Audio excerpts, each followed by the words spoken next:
What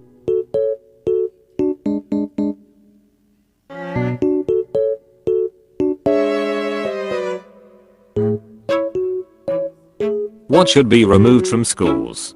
As a former teacher, administrators that don't back up teachers when trying to enforce rules they came up with. You want kids to stop wearing fricking hats? Then you do something.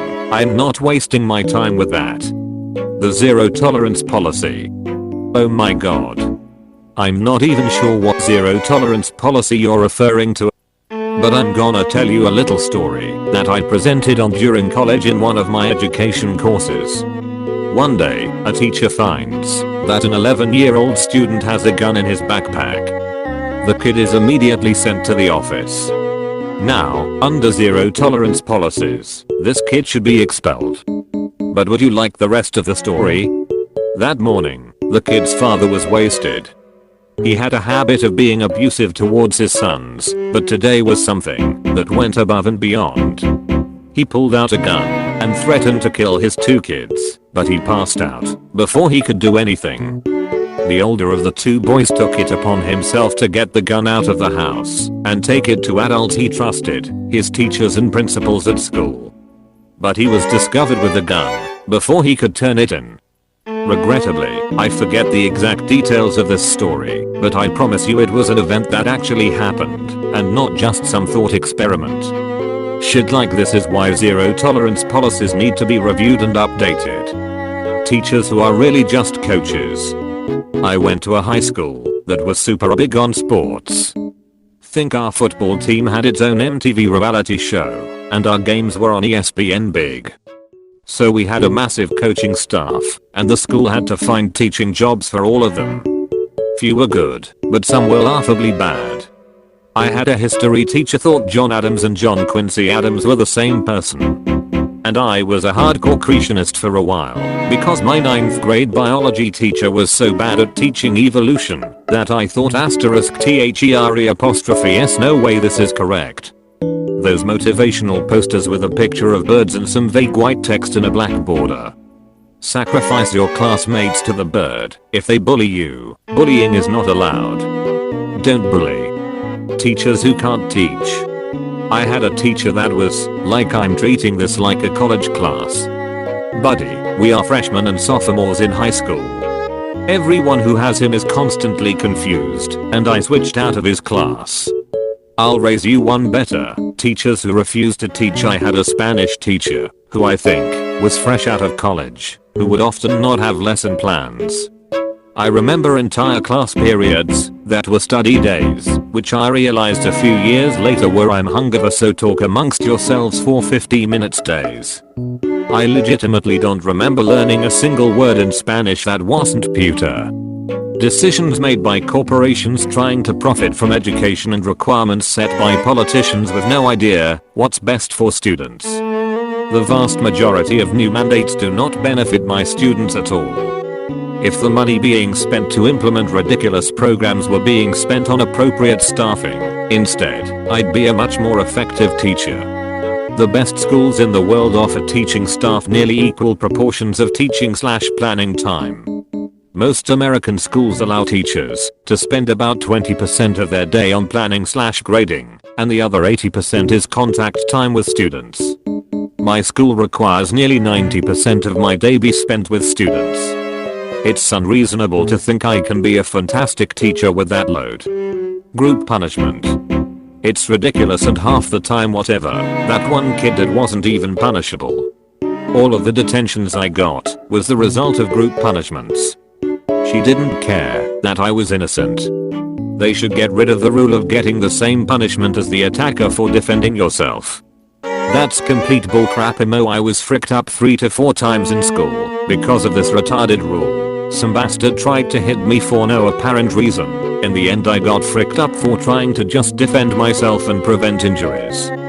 In Texas we have an end of the school year exam called the STAR test. Many people think it is stupid, and for good reason. Yes, tests are good. It takes what you learned and sees it in a formal manner. The score on the test sees how well you learned and how well the teacher taught you. The STAR test does not do that.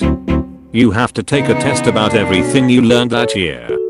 Which brings in the habit of cramming information into your brain for one test and then immediately forgetting it. It is a terrible habit that is bad to break and is a habit that shouldn't be forced upon students as young 8 years old. In my district we start taking it in the 3rd grade. Other schools might start earlier or later. My dad is personally against, and there have been many times where parents tried to protest against the STAR test, but to no avail. Sorry for bad grammar. College professors who know nothing about the subject they are teaching and or don't actually want to teach. Those crappy cheese sandwiches and warm orange juice from breakfast that you had to get at lunch because you couldn't afford $2.80 for lunch every day, 5 days a week for 9 months. The shame of having to walk to your table with that and have people make fun of you still haunts me. I sometimes chose to start overeating that because every time I did I felt it was just the school mocking me for being poor. Probably will get buried, but favoritism. I have seen too many students get reduced to tears because a teacher just doesn't like them. And I was tired of students who never did well getting by because teachers favor them. When I was in high school, I saw this entirely too much, and it was disgusting. Abstinence only 6th edition, that crap, so clearly doesn't work. It just makes kids learn everything from Cornell, because adults don't have the guts to talk about sex. School lunch shaming. While already banned from schools in some areas, and even entire states, it should be removed entirely. It humiliates children and their parents, and the lunches you get from this is usually just bread and cheese. Popular kids getting extra attention and privileges and all that. True story: in 5th grade, trying out for the 5th and 6th grade team, this really popular kid, which I will admit is beast at basketball, didn't show up for tryouts and made the team while I'm busting my butt to get on the team and didn't get on. That later went into my decision not to try out for this year's basketball team, and everyone made it. For public schools specifically, religious exemptions. If you're gonna get upset that your child is being taught evolution, then send them to a Catholic school or whatever the frick your religious preference is. Age segregation. Most people recognize that kids learn different subjects at different rates. Many adults have fond memories of learning from older kids or helping teach younger ones, like siblings or neighborhood friends, and there's no real reason to separate children by age instead of interest/ability/etc. And yet immediately upon entrance students are separated like this. It makes no sense. It reduces the chances for kids to learn other life lessons that you get from age mixing, and it doesn't really set you up for adulthood or even high school/college very well. Edit. Just to be clear, high schools are already set up for age mixing to occur. I was referring more to younger children, elementary/middle. Also, of course that wouldn't work for every student or every school, but I think it's something that shouldn't just be the standard because it's what we're used to. Required attendance. I'm not a corrections officer, I'm a high school teacher. It feels like society doesn't actually care about these kids learning anymore, just that they need a stupid piece of paper that doesn't even mean anything anymore. I want to teach people that want to learn and put in the work. Without requiring attendance, people would eventually start to care about learning again. Regardless of the level, elementary, high school, college, tenure. I'm sorry, but if you've been teaching for however long and you're a crap teacher, you shouldn't be allowed to keep your job because you've been with a school for so long. Not use your students as your own personal therapy session. One of my teachers in 9th grade was a former pitcher for the Cardinals.